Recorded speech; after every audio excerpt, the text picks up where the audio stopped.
આ વખતે હવામાનની રીતે માર્ચની શરૂઆત માથા ભારે રહેવાની છે। શરૂઆત જ નહીં પરંતુ આખું અઠવાડિયું કંઈક એવું જ રહેશે। ખાસ કરીને હવામાન નિષ્ણાતો આગાહી કરી રહ્યા છે અને હવામાન વિભાગ પણ કંઈક એ જ તરફ ઇશારો કરી રહ્યું છે। ઇશારો શું છે આવો આપણે મેપના માધ્યમથી જ સમજાવીએ। આ વખતે આફત આવી રહી છે કમોસમી વરસાદના રૂપે। છેલ્લા કેટલાક દિવસોથી આપણે જોયું છે કે વાદળછાયું વાતાવરણ ગુજરાતમાં રહે છે। ક્યારેક ઠંડા પવનો ફૂંકાય છે અને ક્યારેક બપોરે અસહ્ય ગરમીનો અહેસાસ થાય છે।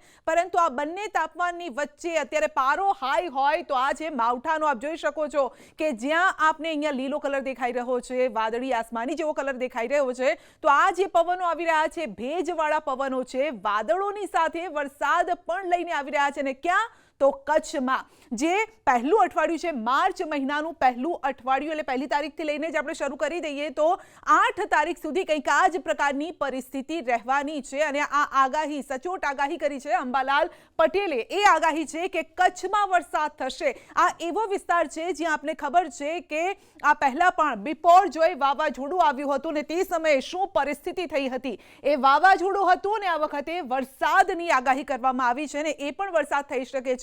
ભુજ ગાંધીધામના જે એરિયા છે જ્યાં આછો વાદળી જે આપને કલર દેખાઈ રહ્યો છે, લગભગ આપ કહેશો કે આછો વાદળી કલર તો આખા ગુજરાત પર દેખાય છે, તો કંઈક આ જ અસર આખા ગુજરાત પર થવાની છે। વિસ્તારોના નામ પણ હું આપને લઈને જણાવું। અહીંયાથી જ આપણે શરૂઆત કરીએ। જો કચ્છથી શરૂઆત કરીએ તો ભુજ ગાંધીધામ, આ સાથે ભચાઉ, રાપર, સૌરાષ્ટ્રમાં પણ મોરબી, દ્રોલ, રાજકોટ, કાલાવડ, ગોંડલ, આ તમામ વિસ્તારો છે। કોસ્ટલ એરિયા પણ થોડોક આવી જાય છે। આપ જોઈ શકો છો અહીંયા આ કોસ્ટલ એરિયા પણ આવી જાય છે। દેવભૂમિ દ્વારકાની આસપાસનો વિસ્તાર છે, જામનગરનો વિસ્તાર છે, ત્યાં પણ આવી જાય છે। એટલે કે વરસાદ ત્યાં થશે।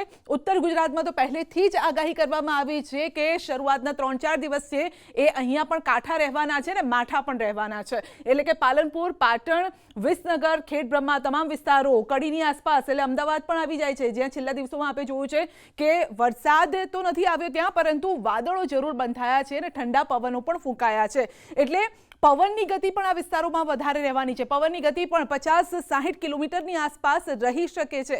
કારણ કે આ પહેલા આપણે જોયું હતું કે જ્યારે જોરદાર પવન ફૂંકાયો હતો ત્યારે જામનગરમાં પણ જે રોપવે સેવા માફ કરશો જૂનાગઢમાં પણ જે રોપવે સેવા છે તેને બંધ કરવી પડી હતી। તો તેના કારણે શું એવી પરિસ્થિતિનું ફરી નિર્માણ થશે?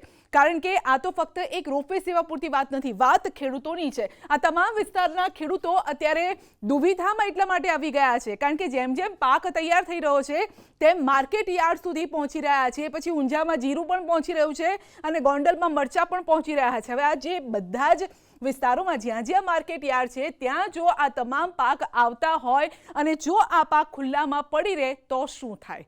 બસ આ જ ચિંતા સતાવી રહી છે। કારણ કે આ તમામ વિસ્તારો અમદાવાદ હોય કે પછી સૌરાષ્ટ્રના વિસ્તારો હોય, ખંભાત હોય કે કોસ્ટલ એરિયા છે, કારણ કે અહીંયા પણ આપ જોઈ શકો છો કે અહીંયા વધારે ઘેરો કલર દેખાઈ રહ્યો છે કારણ કે કોસ્ટલ એરિયા આવી જાય છે આ વિસ્તારમાં। તો આ એવા વિસ્તારો છે જ્યાં વરસાદની આગાહી કરવામાં આવી છે અને વરસાદ આવશે, પવન ફૂંકાશે, વાદળો બંધાશે।